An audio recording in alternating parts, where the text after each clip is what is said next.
राति 8 बजेको जनता समाचारमा तपाईलाई स्वागत छ। नमस्कार, म कालिका शिवाकोटी। नमस्कार, म अनिस्मा बस्नेत। सबैभन्दा पहिले प्रमुख समाचार। नयाँ नक्सा अनुसार सांसदले प्रयोग गर्ने लोगो परिमार्जन गर्ने कार्यव्यवस्था परामर्श समितिको निर्णय। कार्यान्वयनका लागि संसद सचिवालयलाई निर्देशन। नेपालमा कोरोना संक्रमितको संख्या 603 पुग्यो। थप 19 जनामा संक्रमण पुष्टि। 87 जना उपचारपछि घर फर्किए। विद्यालयहरूमा पठन पाठन सुचारू गर्ने व्यवस्था मिलाउन सरकारलाई विज्ञहरूको सुझाव। उत्पादनसँग जोडेर शिक्षा प्रणालीको विकास गर्नुपर्नेमा जोड। विश्वभर कोरोना भाइरस संक्रमितको संख्या 54,36,000 नाघ्यो। 3,44,000 भन्दा बढीको मृत्यु। र विश्वकप 2022 रद्द नहुने आयोजक कतारको दावी। कोरोनाको प्रभाव चाँडै नै उन्मूलन हुनेमा विश्वस्त।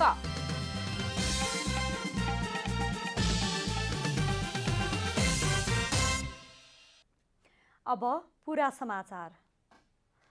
प्रतिनिधि सभा कार्यव्यवस्था परामर्श समिति बैठकले संघीय संसदको लोगो र सांसदहरूले प्रयोग गर्दै आएको लोगोलाई परिवर्तन गर्ने निर्णय गरेको छ।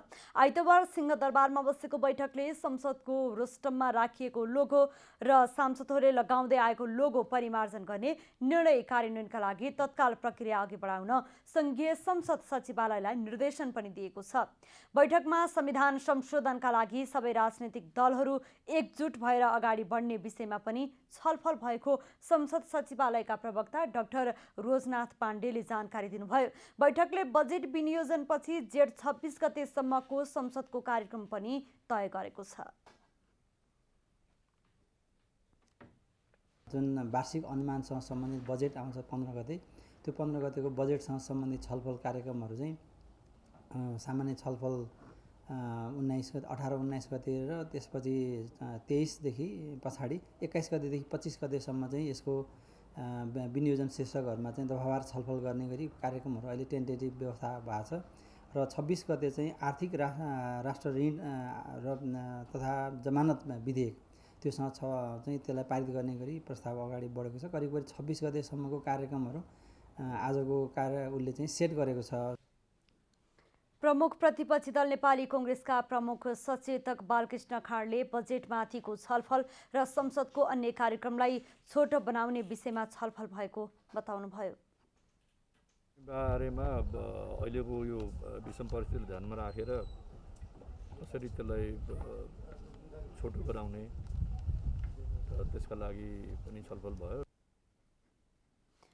सरकारले नेपालको नयाँ नक्सा जारी गरेपछि निशान छापमा रहेको नक्सा परिवर्तन गर्न संविधान संशोधनको प्रस्ताव पेश गरेको छ। नेपाली भूमि लिम्पी याधुरा लिपुलेख र कालापानी समेटेर सरकारले नयाँ नक्सा जारी गरिसकेको छ। यसैगरी राष्ट्रिय सभाले पनि सरकारले जारी गरेको नयाँ नक्सा अनुसार संघीय संसदको र राष्ट्रिय सभाका सांसदले प्रयोग गर्ने लोगो परिमार्जन गर्ने निर्णय गरेको छ।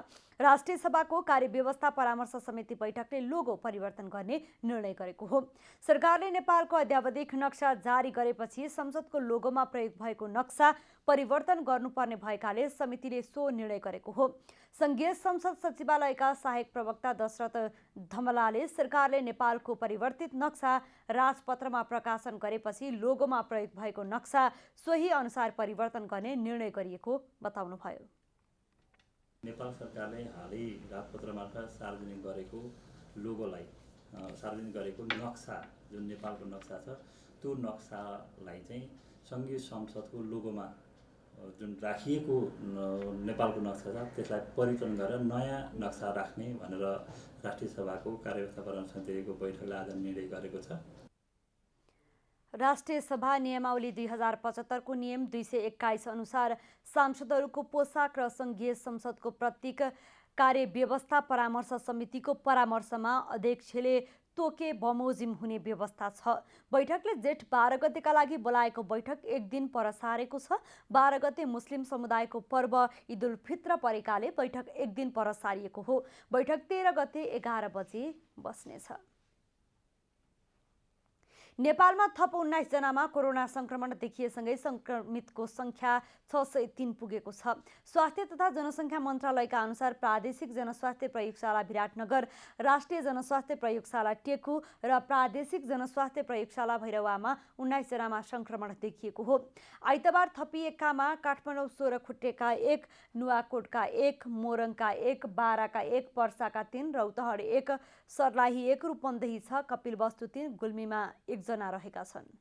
कुल 19 जना यी 3वटा ठाउँहरूमा गरिएका परीक्षणहरूमा पोजिटिभ पहिचान हुनुभएको छ।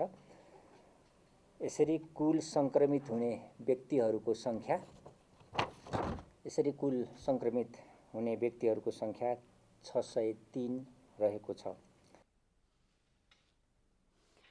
आइतबारसम्म पीसीआर विधिबाट 48,815 र आरडीटी विधिबाट 90,026वटा नमुना परीक्षण गरेको छ। पछिल्लो 24 घण्टामा पीसीआर विधिबाट 2,856 र आरडीटी विधिबाट 3,791 जनाको नमुना परीक्षण भएको छ। पीसीआर विधिबाट गरिएका परीक्षणहरूको आजसम्मको कुल संख्या 48,815 पुगेको छ। त्यसैगरी आरडीटी विधिबाट गरिएका परीक्षणहरूको संख्या 90,026 पुगेको छ। गत 24 घण्टामा मात्र पीसीआर विधिबाट गरिएका परीक्षणहरूको संख्या 2,856 र आरडीटी विधिबाट गरिएका परीक्षणहरूको संख्या 3,791 रहेको छ। स्वास्थ्य मन्त्रालयका अनुसार देशभरि 39,804 जना क्वारेन्टाइनमा रहेका छन्। प्रदेश नम्बर 1 मा 60, प्रदेश नम्बर 2 मा 166, बागमती प्रदेशमा 24 र गण्डकी प्रदेशमा 3 जना कोरोना संक्रमित आइसोलेसनमा उपचाररत रहेको मन्त्रालयले जनाएको छ। यसैगरी प्रदेश नम्बर 5 मा 247, कर्णाली प्रदेशमा 4 र सुदूरपश्चिम प्रदेशमा 9 जना गरी 513 जनाको आइसोलेसनमा उपचार भइरहेको छ। स्वास्थ्य तथा जनसङ्ख्या मन्त्रालयका अनुसार प्रादेशिक जनस्वास्थ्य प्रयोगशाला विराटनगर, राष्ट्रिय जनस्वास्थ्य प्रयोगशाला टेकु र प्रादेशिक जनस्वास्थ्य प्रयोगशाला भैरवामा 19 जनामा कोरोना संक्रमण देखिएको छ। मन्त्रालयका प्रवक्ता डाक्टर विकास देवकोटाका अनुसार झापा, बारा, पर्सा, रौतहट, रूपन्देही, काठमाडौँ, 16 खुट्टे र नुवाकोटको व्यक्तिमा कोरोना पोजिटिभ देखिएको हो।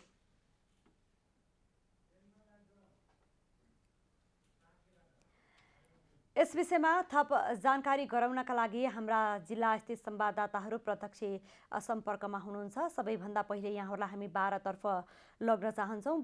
बाँकेमा हुनुहुन्छ हाम्रा संवाददाता रविन्द्र सिंह ठकुरी।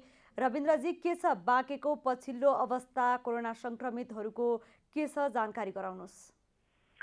हजुर कालिकाजी, बाँकेमा यति बेला अहिलेसम्म 142 जना मा चाहिँ कोरोना पोजिटिभ देखिएको छ भने अहिले भर्खर मात्र राप्ती स्वास्थ्य विज्ञान प्रतिष्ठानले चाहिँ बाँके राप्ती चुनारी गाउँपालिकाका 4 जना पुरुषमा पनि कोरोना संक्रमण देखिएको भनेर आधिकारिक विज्ञप्ति निकालेको छ भने यससँगै बाँकेमा 146 जनामा चाहिँ कोरोना संक्रमण भएको पुष्टि भइसकेको छ।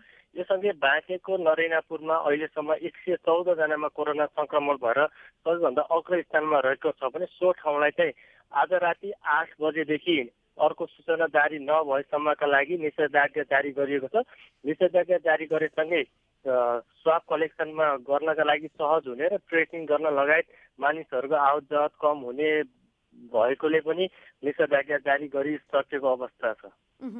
जस्तो आज संक्रमित भएको कति र जम्मा कति संक्रमित छन् भन्ने कुरा यहाँले जानकारी गराइराख्दाखेरि अहिलेसम्म निको भएर डिस्चार्ज हुनेको संख्या चाहिँ कति छन् कि छैनन्? हजुर, यो सँगै केही दिन अघि नेपालगञ्ज उपमहानगरपालिका वार्ड नम्बर 8बाट कोरोना स्वाब सङ्कलन गरिएका र सबैभन्दा पहिला कोरोना पुष्टि भएका 60 वर्षीय पुरुषसहित खजुरा क्यान्सर, सुशील कोइराला प्रखर क्यान्सर अस्पतालबाट 21 जना चाहिँ डिस्चार्ज भइसक्नु भएको छ भने उहाँहरू अहिले होम क्वारेन्टाइनमा रहनु भएको छ भने यो सँगै बाँकेका अहिले चाहिँ करिब बाँकेको लायन्स डेन्टल अस्पताल नेपालगञ्जमा 22 जना, कोलपुर कृषि विकास तालिम केन्द्रमा 41 जना, खजुरामा 8 जना र जानकी गाउँपालिका स्थित रहेको कृषि अनुसन्धान केन्द्रमा गरी 40 जना चाहिँ अहिले आइसोलेसनमा रहनु भएको छ। संक्रमितहरूलाई चाहिँ कहाँ कहाँ उपचारका लागि पठाइएको छ त?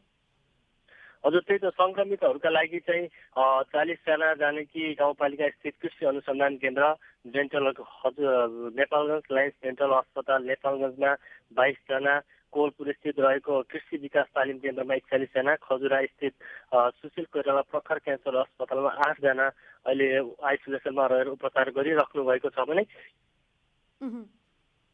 जस्तो रविन्द्रजी हजुर हामीलाई सुन्दै हुनुहुन्छ? सुनिरहेको छु।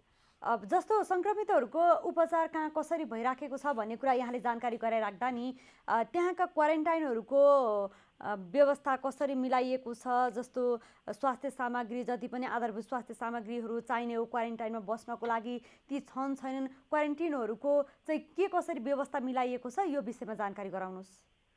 हजुर, बाँकेमा अहिले चाहिँ कोरोना संक्रमित व्यक्तिहरूको संख्या वृद्धि भएसँगै सुरुवाती दिनमा जसरी स्थानीय तह, स्थानीय निकाय र वडा स्तरमा जसरी क्वारेन्टाइनहरू चाहिँ निर्माण गरिएका छन् भन्ने खालको एक खालको सकारात्मक सन्देश दिएको थियो र अहिले चाहिँ क्वारेन्टाइनहरूमा चाहिँ व्यक्तिहरूको चाप बढेसँगै क्वारेन्टाइनको व्यवस्थापन लगायत अन्य भौतिक पूर्वाधार नपुगेको उहाँहरूको खाना बस्न लगायत शौचालय अनि बाथरुम लगायतको व्यवस्था नभएको र क्वारेन्टाइन पनि व्यवस्थित नभएको, स्वास्थ्य चेकजाँच सामान्य स्वास्थ्य चेकजाँच भइरहँदा पनि अहिलेसम्म केही स्थानमा चाहिँ स्वास्थ्य सङ्कलनमा पनि ढिलाइ भइरहेको भन्ने एक खालको गुनासो आइरहेको छ। यो सँगै बाँकेका सबै अहिले चाहिँ गाउँपालिका नगरपालिकाहरूले चाहिँ अब वडा स्तरमै क्वारेन्टाइन निर्माण गर्नुपर्ने भन्ने खालको एक खालको निर्णय गरिसकेका छन् भने यो सँगै केही दिन अघिदेखि भारतीय सीमा नाका खुल्ला हुँदा चाहिँ बाँकेमा अहिलेसम्म करिब 6 देखि 7 हजार नेपालीहरू सकेको अवस्था छ। यो सँगै अझै पनि क्वारेन्टाइन थप गर्नुपर्ने आवश्यक महसुस गरिराखिएको छ। जानकारीको लागि धन्यवाद रविन्द्रजी। उहाँ हुनुहुन्थ्यो हाम्रा बाँके स्थित संवाददाता रविन्द्र सिंह ठकुरी। बाँकेको पछिल्लो अवस्था के छ, कोरोना संक्रमितको अवस्था के छ र क्वारेन्टिनहरूको अवस्था के छ यो विषयमा हामीलाई जानकारी गराउँदै हुनुहुन्छ।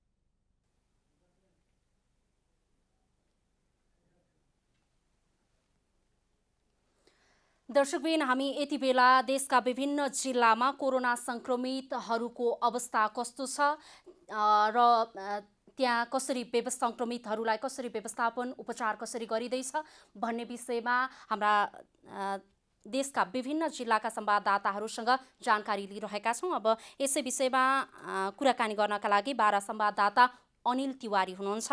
अनिलजी, अहिले बारामा पनि आज 1 जनामा संक्रमण पुष्टि भएको छ स्वास्थ्य मन्त्रालयका अनुसार। यसरी दिन प्रतिदिन संक्रमितहरूको संख्या बढिरहँदा त्यहाँ संक्रमितहरूको उपचार कसरी हुँदैछ, उहाँहरूको स्वास्थ्य अवस्था कस्तो छ, हामीलाई जानकारी गराउनुहोस्। सर्वप्रथम त म जानकारी गराउन चाहे, बारामा आज बिहान 1 जना प्रहरी जवानमा कोरोना संक्रमित आएको भनेर खबर आयो। तर अहिले एकछिन 10 मिनट अगाडि मात्र मैले जिल्ला प्रहरी कार्यालय बाराका प्रवक्ता प्रहरी नायब उपरीक्षक गौतम मिश्रसँग कुराकानी गरेको थिएँ र उहाँले आधिकारिक रूपमा थप 3 जना अर्थात् आज मात्रै 4 जना प्रहरीमा कोरोना संक्रमित भएको पुष्टि भएको उहाँले जानकारी गराउनु भएको छ र बारा जिल्लामा यो सहित 15 जनामा कोरोना संक्रमण देखिएको छ, जसमा प्रहरी 5 जना र अन्य गरेर 10 जना हुनुहुन्छ। 15 जना कोरोना संक्रमितमा 2 जना चाहिँ सन्चो भएर उपचारपछि घर फर्किनु भएको छ भने 13 जना अहिले पनि आइसोलेसनमा रहनु भएको जिल्ला प्रहरी कार्यालय बाराका प्रवक्ताले हामीलाई आज जानकारी दिनुभएको छ।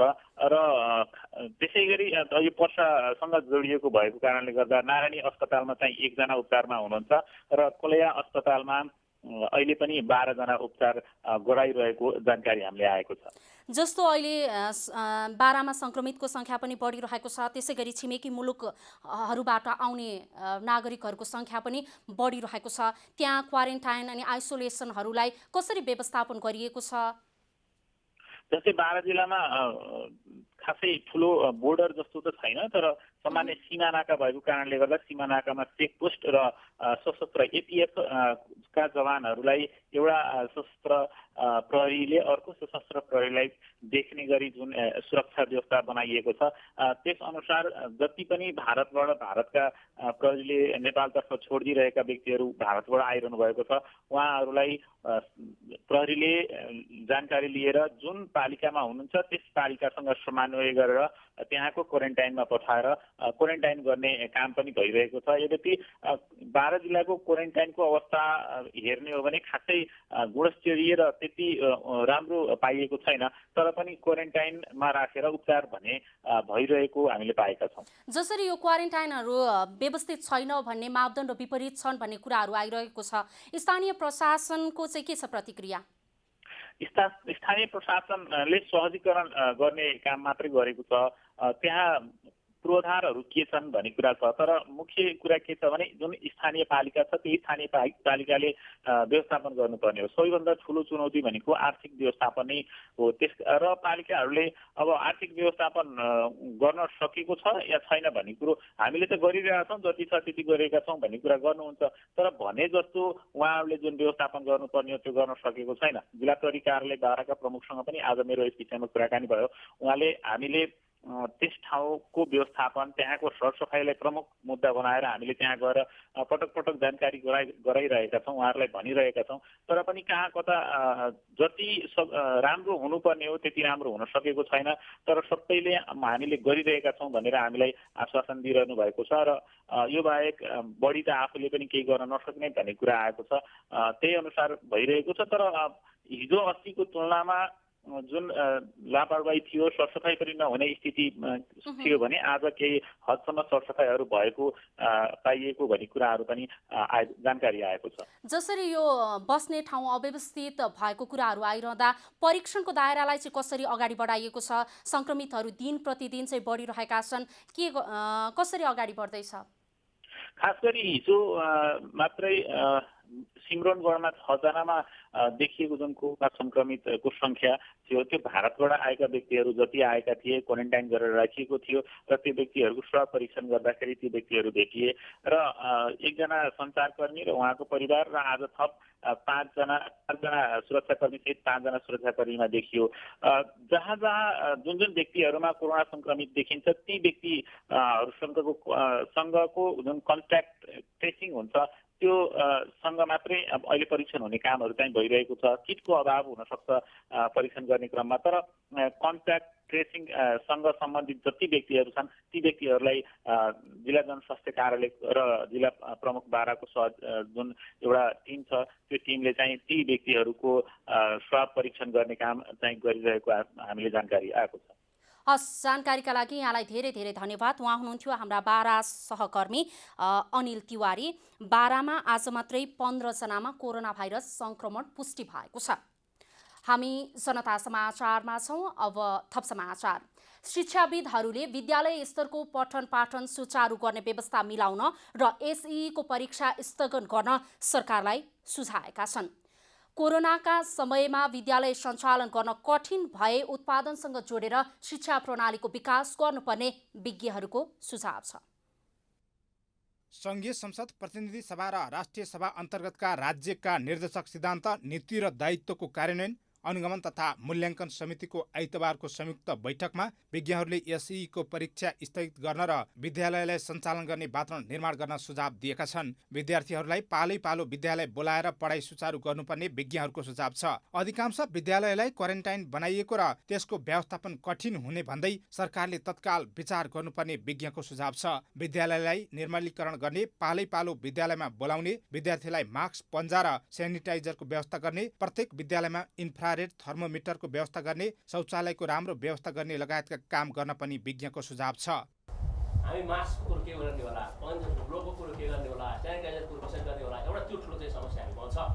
त्यसैले टोयलेट नभएका विद्यालयहरूमा हामीले पठन पाठन गर्दाखेरि अब त्यसलाई कि त हामीले पहिला भूकम्प आउँदाखेरि अस्थायी विद्यालय भने जस्तै कोरोना आउँदा अस्थायी टोयलेट बनाउन सुरु गर्नु पऱ्यो, एउटा त व्यवस्था गर्नु पऱ्यो, त्यहाँदेखि एडभर्टाइज गर्ने कुरो त गरिदिनु पऱ्यो नि, होइन? त्यो त सबै हाम्रै बालबालिका पढ्ने हाम्रै भविष्य पिँढीले पढ्ने ठाउँ, त्यसका एउटा त्यो गरिदिनु पऱ्यो। अरू काम चाहिँ विद्यालयमा कमसेकम हाम्रो चाहिँ 28,500 विद्यालयमा त्यो ज्वरो नाप्ने एउटा हालिदिनु पऱ्यो। त्यो लकडाउनमा केही विद्यालयहरूले अनलाइनबाट पढाइ सुरु गरेका छन्, तर सबै विद्यार्थीहरूमा इन्टरनेटको उपलब्धता नहुने भएकाले उक्त प्रविधि सबैका लागि उपयुक्त नहुने विज्ञहरूले बताएका छन्। सरकारले टेलिभिजन, रेडियो, छापा र अनलाइन मिडियाबाट पढाउने गरी पाठ्यक्रमको विकास गर्नुपर्नेमा विज्ञहरूको सुझाव छ। अध्यादेश जारी गरेर भए पनि कक्षा 10 र 11 को परीक्षा हटाउनु पर्ने भन्दै विज्ञहरूले कोरोनाको समयमा विद्यालय सञ्चालन गर्न कठिन भए उत्पादनसँग जोडेर शिक्षा प्रणालीको विकास गर्नुपर्ने बताएका छन्। त्यो चाहिँ अध्यादेश नै जारी गरौँ।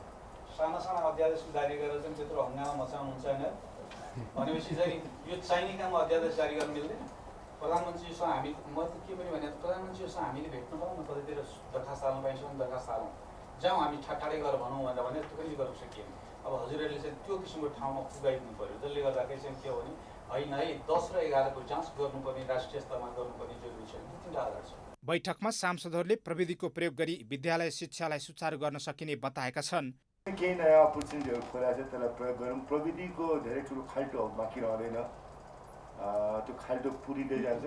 केन्द्रले खाल्टो पुर्ने, लजिस्टिक दिने, रिसोर्सेस दिने काममा गरौँ। खास गरेर विद्यालय शिक्षाको कन्टिन्युटी कसरी गर्ने, परिमार्जन कसरी गर्ने र त्यसपछि परीक्षा।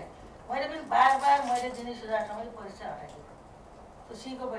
कोरोना भाइरसको संक्रमण रोकथाम तथा नियन्त्रणका लागि सरकारले गत चैत 11 गतेदेखि लकडाउन गरेपछि एससीको परीक्षा स्थगित हुनुका साथै विद्यालयहरू सञ्चालनमा आउन सकेका छैनन्। लामो समयसम्म पठन पाठन बन्द गर्दा बालबालिकाको मनोविज्ञानमा असर पर्न सक्ने भन्दै कुनै न कुनै उपाय अपनाई विद्यालय सुचारू गर्न विज्ञहरूले सुझाव दिएका छन्। संसार माध्यमको नियमनकारी संस्था प्रेस काउन्सिल नेपालले देशभरका 70 वटा अनलाइनलाई प्रसारण हुन नसक्ने गरी कारबाही गरेको छ। कोरोना महामारीको अवस्थामा समाचारका माध्यमबाट समाजमा भ्रम फैलाउने काम गरेको भन्दै काउन्सिलले 200 भन्दा बढी अनलाइनसँग स्पष्टीकरण माग गरेको छ।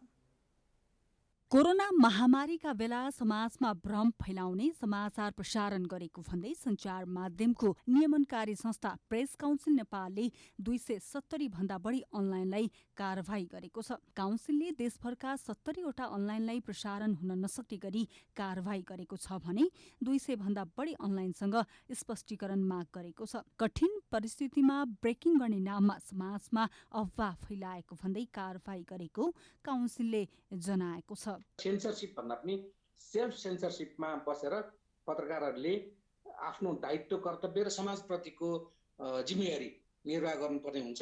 अफवाह फैलाउने धेरैजसो अनलाइनहरू दर्ता बिना नै सञ्चालन भइरहेको भेटिएको छ। ती अनलाइनहरू नेपालभर प्रसारण बन्द गर्न दूरसञ्चारमा पठाइएको काउन्सिलले जनाएको छ।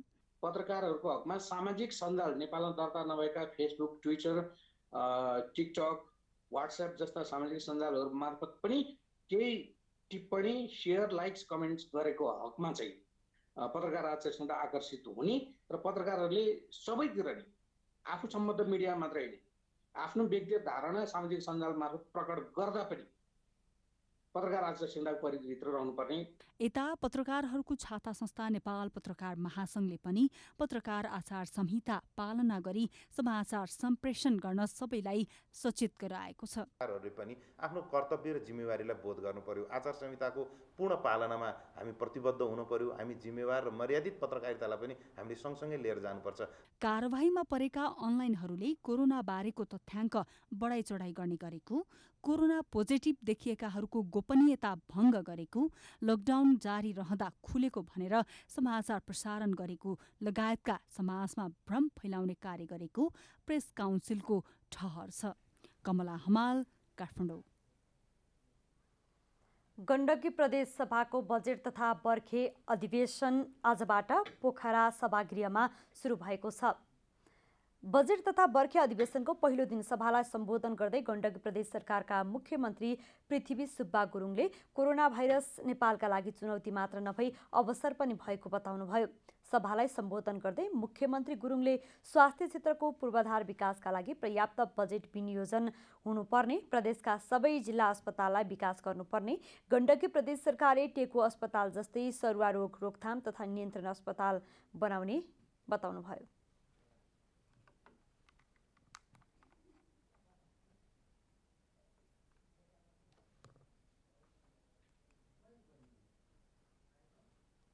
पहिला चाहिँ प्रदेश सङ्घीय सरकारले 25%, 50% र 75% चाहिँ हामीले जोखिम वहन भत्ता बनाएको छौँ।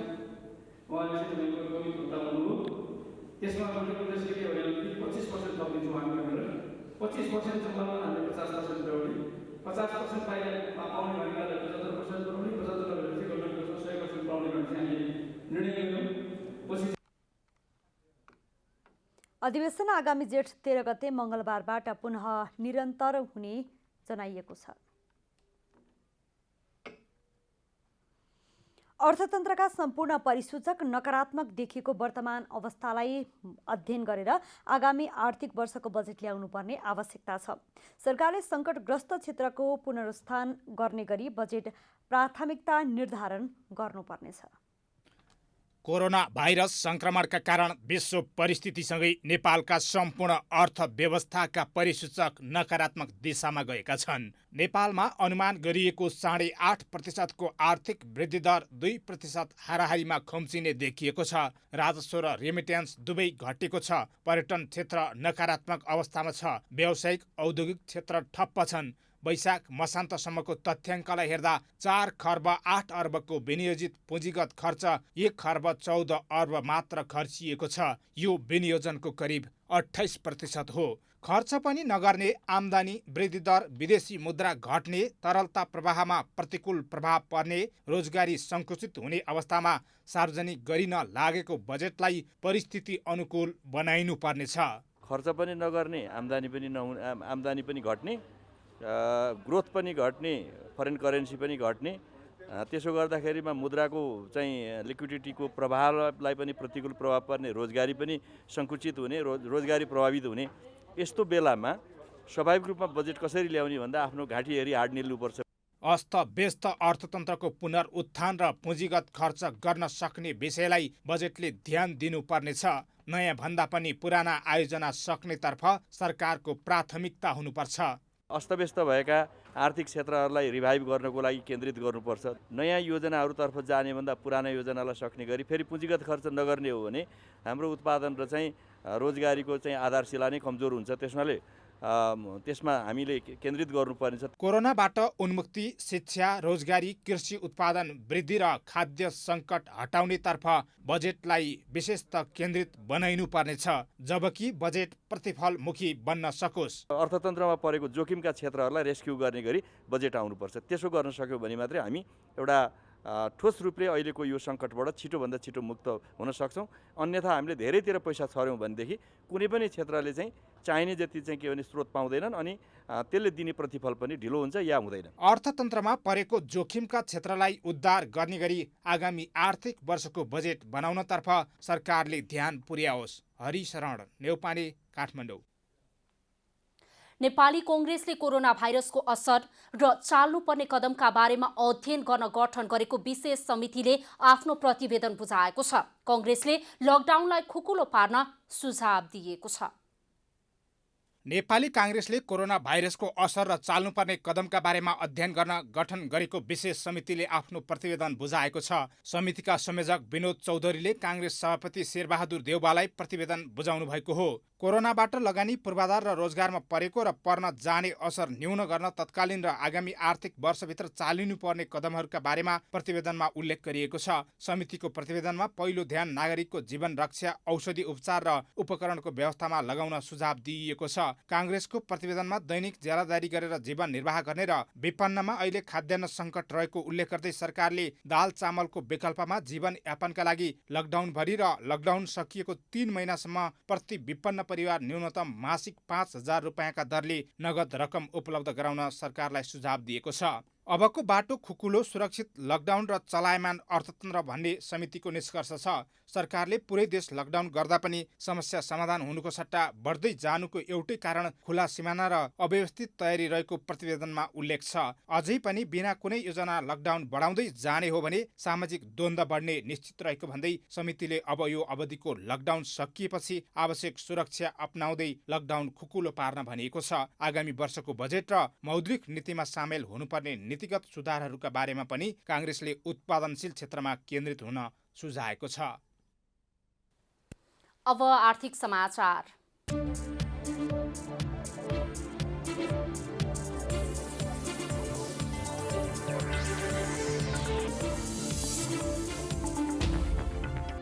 नेपाल राष्ट्र ब्याङ्कले रेमिट्यान्स मार्फत विप्रेषण भई आएका सम्पूर्ण रकम तथा कमिसन विदेशी मुद्रामा प्राप्त गर्नुपर्ने व्यवस्था गरेको छ। केन्द्रीय ब्याङ्कले आइतबार सूचना जारी गर्दै कोरोना भाइरसको विद्यमान अवस्था कायम रहेसम्मको लागि यस्तो व्यवस्था गरेको हो।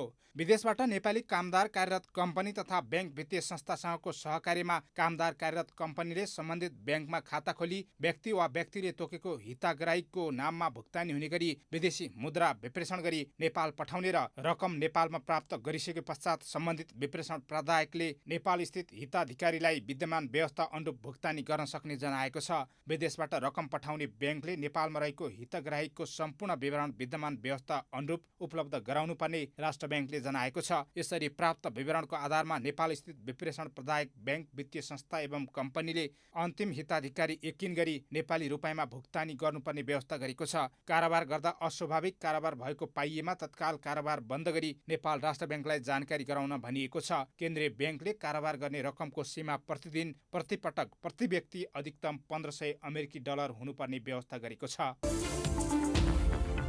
आइतबार अमेरिकी डलर उच्च बिन्दुमा कारोबार भएको छ। आइतबार 1 अमेरिकी डलरको खरिद दर 121 रुपियाँ 23 पैसा र बिक्री दर 121 रुपियाँ 83 पैसा तोकिएको छ। पछिल्ला दिनहरूमा डलरको भाउ उच्च बिन्दुमा कारोबार भइरहेको छ।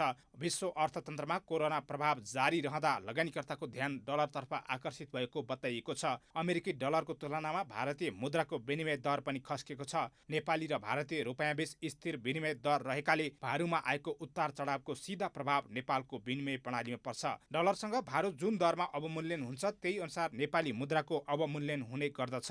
अन्तर्राष्ट्रिय आर्थिक बजारमा मन्दी सुरु हुन थालिसकेको अवस्थामा आगामी दिनमा अमेरिकी डलरको भाउ अझै बढ्न सक्ने अर्थविदहरूको अनुमान छ।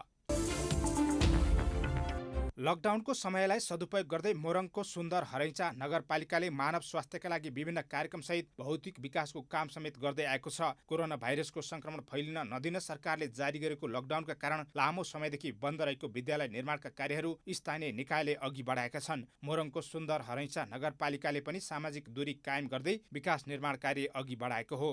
अहिले यो लकडाउनको समयमा हामीले विभिन्न किसिमको स्वास्थ्यको कार्यक्रम सँगसँगै चेकजाको कार्यक्रम सँगसँगै राहत वितरण कार्यक्रम सँगसँगै विकास निर्माण पनि सरकारले नै अगाडि बढाउनुपर्छ भन्ने प्रावधान अनुसार हामीले पनि यो सुन्दर हरैचामा रहेको ल्यान्डफिल जाने बाटो पङ्कज आलबाट ल्यान्डफिल जाने बाटो लगभग 2200 मिटर नगरपालिका वार्डको समन्वयमा हामीले अहिले यो काम गरिरहेका छौँ। यसअघि निर्माण कार्य बेचैमा अलपत्र हुँदा स्थानीयले शास्ति भोग्दै आएका थिए। लामो समयदेखि धुलाम्मे सडकका कारण शास्ति भोगेका स्थानीयहरू सडक कालोपत्रे हुन थालेपछि हर्षित भएका छन्। लमजुङको कोहला सोथार गाउँपालिकाले चालु आर्थिक वर्षका विकास निर्माणका काम 80% सम्पन्न गरेको जनाएको छ। यस अघिका वर्षहरूमा प्राय विकास निर्माणका कामहरू चैत मसान्त भित्रै सम्पन्न गर्ने गरेको गाउँपालिकाले स्थानीय जनशक्तिको सहभागितामा विकास निर्माणको कामलाई निरन्तरता दिएको जनाएको हो। हामीले जहिले पनि हामीले चैत मसान्तमा सिद्धिने हामीले चाहिँ हाम्रो टार्गेट चाहिँ त्यो हो। त्यसकारण हाम्रो काम हामीले सिद्धिन्छ। 80% कामहरू हामीले सिद्धिन्छ। अलिअलि मात्रै पाइन्छ हामीले त्यो पनि हाम्रो पालिकाभित्रकै मान्छेहरू बोलाएर हामीले आफ्नो काम सुरु गरेछ।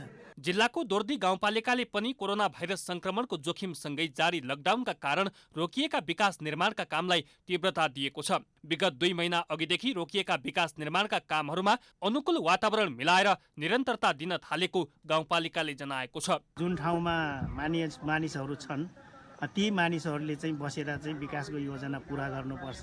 विकासको योजनालाई फेरि रोकियो भने हाम्रो धेरै समस्याहरू जटिल हुन सक्छ भनेर हामीले विकासको योजना हाइडोमा नि भएको मान्छे जति मान्छे छ त्यही मान्छेले चाहिँ सुचारू रूपमा काम गर्ने भन्ने हो हाम्रो भनाइ पनि। स्थानीय तहहरूले सडक सिँचाइ खानेपानी लगायतका अति आवश्यक विकास निर्माणका कामहरू सुरु गर्ने भनिए पनि आवश्यक दक्ष जनशक्ति र निर्माण सामग्री अभाव हुँदा अपेक्षित उपलब्धि हासिल हुन नसकेको जनाएका छन्। यद्यपि स्थानीय जनशक्तिको सहभागितामा उच्च सतर्कता अपनाउँदै साना योजनाहरू सम्पन्न गर्ने लक्ष्य लिएको जनप्रतिनिधिहरूले बताएका छन्।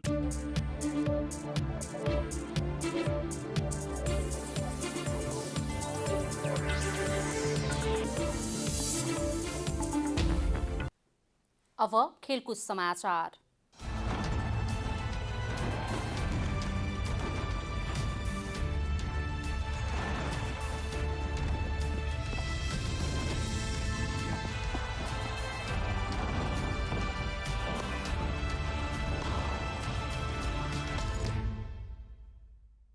अन्तर्राष्ट्रिय क्रिकेट परिषद आइसिसीले कोरोनाका कारण ठप्प अवस्थामा रहेको क्रिकेट गतिविधि सुरु गर्नु अघि स्वास्थ्य सुरक्षा नीति र निर्देशन जारी गरेको छ। कोरोना कहरले विश्वलाई स्तब्ध बनाइरहेको समयमा स्वास्थ्यको अवस्थालाई सामान्यकरण गर्नुपर्ने र त्यसपछि मात्रै अन्य क्रियाकलापमा ध्यान दिनुपर्ने आइसिसीको ठहर छ। आइसिसीले स्वास्थ्य सुरक्षालाई प्राथमिकतामा राखी रोकिएको क्रिकेट सुचारू गर्ने जनाउँदै खेलाडी र टिमको निम्ति 8 बुँदे निर्देशिका जारी गरेको छ। गत मार्चदेखि विश्व क्रिकेटका सबै गतिविधि स्थगित छ। यस्तो अवस्थामा टेस्टमा बलरहरूले बोलिङ गर्नु सबैभन्दा चुनौतीपूर्ण हुने आइसिसीले जनाएको छ। आइसिसीले जारी गरेको दिशानिर्देशका अनुसार बलरहरूलाई टेस्ट खेल खेल्न दिनु अघि 2 देखि 3 महिनाको प्रशिक्षणको आवश्यकता पर्छ। यो बलरहरूको उमेर, पुरानो चोटपटक, टेक्निक र बलरहरूको गतिमा निर्भर पर्ने समेत आइसिसीले उल्लेख गरेको छ। आइसिसीले टिमहरूलाई ठूलो स्क्वाड प्रयोग गर्न र बलरलाई धेरै अभ्यास नगराउन सल्लाह समेत दिएका छन्। यस्तै प्रशिक्षणमा संलग्न हुने खेलाडीहरूको कोरोना परीक्षण गर्नुपर्ने आइसिसीले जारी गरेको निर्देशिकामा उल्लेख छ। यस्तै आइसिसीले 5 देखि 6 हप्तासम्म प्रशिक्षणपछि 1 दिवसीय र T20 खेल्ने भनेको छ।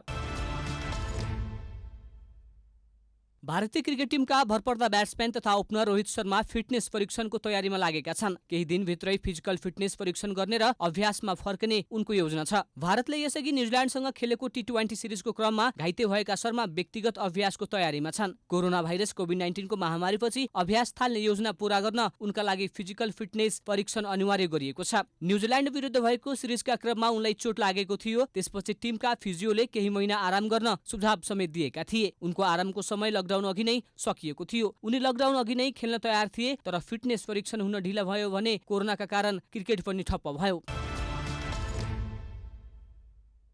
कोरोना भाइरसका कारण विश्वभरिका खेलकुद गतिविधिहरू प्रभावित बनिरहँदा कतारले सन् 2022 को विश्वकप कुनै पनि स्थितिमा रद्द नहुने दावी गरेको छ। कतार विश्वकप 2022 को आयोजना कमिटीले चाँडै कोरोनाको प्रभाव उन्मूलन हुने र विश्वकपको सम्पूर्ण तयारीमा पुनः जुट्ने वातावरण बन्ने आशा जीवित रहेको बताएको छ। कमिटीले फिफा विश्वकपमा जुट्ने सबै समर्थकहरूलाई कतार आउने वातावरण बन्नेमा विश्वस्त समेत रहेको बताएको छ। कोरोना महामारी र लामो समयदेखि जारी निषेध र लकडाउनका कारण विश्वका थुप्रै राष्ट्रहरू नराम्रोसँग नोक्सानी बेहोर्न बाध्य हुने प्रक्षेपण बाहिर आइरहेको छ। जापानको टोकियो ओलम्पिक सहित थुप्रै ठूला खेलकुद प्रतियोगिताहरू स्थगित गरिएको छ। जुन महिनाका लागि तय भएको युरोपको प्रतिष्ठित र ठूलो फुटबल युरोपियन च्याम्पियनशिप समेत अर्को वर्षसम्मका लागि स्थगित भइसकेको छ। आयोजकले विश्वकपका लागि तयार गरिएको 8 मध्ये 6 वटा स्टेडियमको निर्माण कार्य यस वर्षको अन्त्यमा सकिने बताएको छ। कतार विश्वकप सन् 2022 को नोभेम्बर-डिसेम्बर महिनामा हुने भएकाले तयारीका लागि पर्याप्त समय रहेको र त्यस समयसम्म सबैतिरको भ्रमण रोग खुला हुने आशा गरिएको कमिटीले भनेको छ। कतारमा जुन-जुलाईमा व्यापक गर्मी हुने भएकाले नोभेम्बर-डिसेम्बरमा विश्वकप आयोजना गर्ने तय भएको थियो।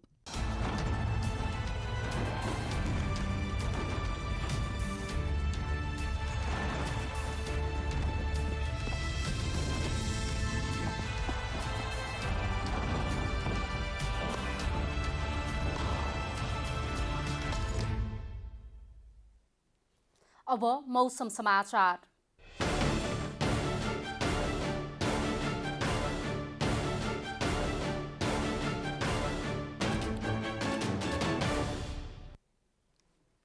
आज दिउँसो देशको अधिकांश स्थानको मौसम आंशिकदेखि सामान्यतया बदली रही बाँकी भूभागको मौसम सफा रह्यो। आज राति पनि देशका अधिकांश स्थानको मौसम आंशिक बदली रही केही भूभागमा चट्याङ मेघगर्जन सहित वर्षाको सम्भावना रहेको जल तथा मौसम पूर्वानुमान महाशाखाले जनाएको छ। अब देशभरको विभिन्न स्थानको मौसम सम्बन्धी थप विवरण।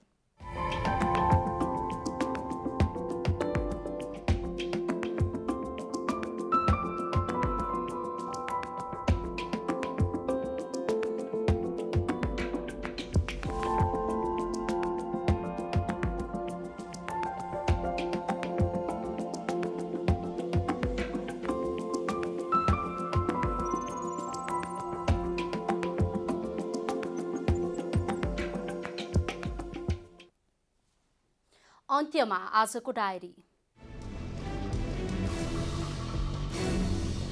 राष्ट्रिय सभाले सरकारले जारी गरेको नयाँ नक्सा अनुसार संघीय संसद र राष्ट्रिय सभाका संसदले प्रयोग गर्ने लोगो परिमार्जन गर्ने निर्णय गरेको छ। राष्ट्रिय सभाको कार्यव्यवस्था परामर्श समिति बैठकले लोगो परिवर्तन गर्ने निर्णय गरेको हो। नेपालमा थप 19 जनामा कोरोना संक्रमण देखिएसँगै संक्रमितको संख्या 603 पुगेको छ। स्वास्थ्य तथा जनसङ्ख्या मन्त्रालयका अनुसार प्रादेशिक जनस्वास्थ्य प्रयोगशाला विराटनगर, राष्ट्रिय जनस्वास्थ्य प्रयोगशाला टेकु र प्रादेशिक जनस्वास्थ्य प्रयोगशाला भैरहवामा 19 जनामा संक्रमण देखिएको हो। नेपाली काङ्ग्रेसले कोरोना भाइरसको असर र चाल्नुपर्ने कदमका बारेमा अध्ययन गर्न गठन गरेको विशेष समितिले आफ्नो प्रतिवेदन बुझाएको छ। काङ्ग्रेसले लकडाउनलाई खुकुलो पार्न सुझाव समेत दिएको छ। समितिका संयोजक विनोद चौधरीले काङ्ग्रेस सभापति शेरबहादुर देउवालाई प्रतिवेदन बुझाएका हुन्। विद्रोही संगठन तालिबानले अफगानिस्तानमा 3 दिने युद्ध विरामको घोषणा गरेको छ। मुस्लिमहरूको महान पर्व ईद उल फित्रको अवसरमा 3 दिनका लागि युद्ध विराम गर्ने सम्बन्धमा तालिबान अफगान सरकारसँग सहमतिमा पुगेको हो। कोरोना भाइरसका कारण विश्वभरिका खेलकुद गतिविधिहरू प्रभावित बनिरहँदा कतारले सन् 2022 को विश्वकप कुनै पनि स्थितिमा रद्द नहुने दावी गरेको छ। कतार विश्वकप 2022 को आयोजक कमिटीले चाँडै कोरोनाको प्रभाव उन्मूलन हुने र विश्वकपको सम्पूर्ण तयारीमा पुनः जुट्ने वातावरण बन्ने आशा जीवित रहेको बताएको छ।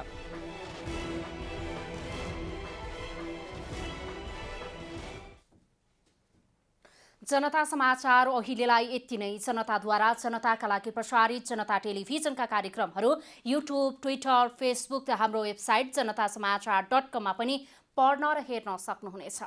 सूचनामा तपाईको सहभागिता, समयमा समाचार हाम्रो प्रतिबद्धता। कोरोना भाइरसको संक्रमणबाट बच्न नियमित रूपमा हात धौँ, भिडभाडबाट टाढै रहौँ। नमस्कार।